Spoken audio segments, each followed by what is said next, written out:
નમસ્કાર દર્શક મિત્રો, ધ સિક્રેટમાં આપનું સ્વાગત છે। હું છું સઈદ કુરેશી। ટેકરા વિસ્તારની ભયંકર ગંદકીની સમસ્યા સામે મહિલાઓનો નગરપાલિકામાં ઘેરાવો, તાત્કાલિક કાર્યવાહીનો અધિકારીનો દાવો। પાલનપુર શહેરના વોર્ડ નંબર 4ના જનતાનગર ટેકરા વિસ્તારમાં આવેલા ધાર્મિક સ્થાન અને પટણીવાસ મોટા મંદિર નજીક ભૂગર્ભ ગંદા પાણી ઘરોમાં ઘૂસી જતા સ્થાનિક રહીશો ખૂબ જ મુશ્કેલીમાં મુકાયા છે।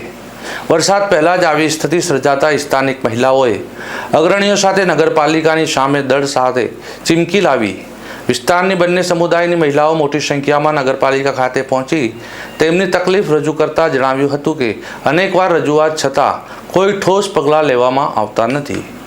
આક્ષેપો મુજબ રજૂઆત દરમિયાન કોંગ્રેસના નગરસેવકો પાછળના દરવાજે ભાગી ગયા હતા, જેને લઈ નારાજ મહિલાઓએ કોંગ્રેસ ભાજપ હાય હાયના નારા લગાવ્યા।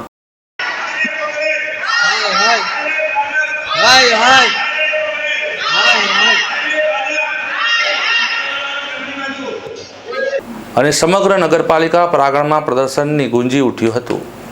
ઘટનાને ગંભીરતાની લેતા ફરજ પરના અધિકારીએ તરત જ સ્ટાફને બોલાવી કામગીરી શરૂ કરવાના આદેશ આપ્યા હતા। AIMIMના શહેર પ્રમુખ, સમાજસેવકો અને પીડિત મહિલાઓની હાજરીમાં આ વિરોધ નોંધાયો હતો। હવે જોવાનું રહ્યું કે નગરપાલિકા આ ગંભીર સમસ્યાના દીર્ઘકાલીન ઉકેલ માટે કેટલી અસરકારક કામગીરી કરે છે કે માત્ર તાત્કાલિક કામથી વાટ ટાળી નાખે છે।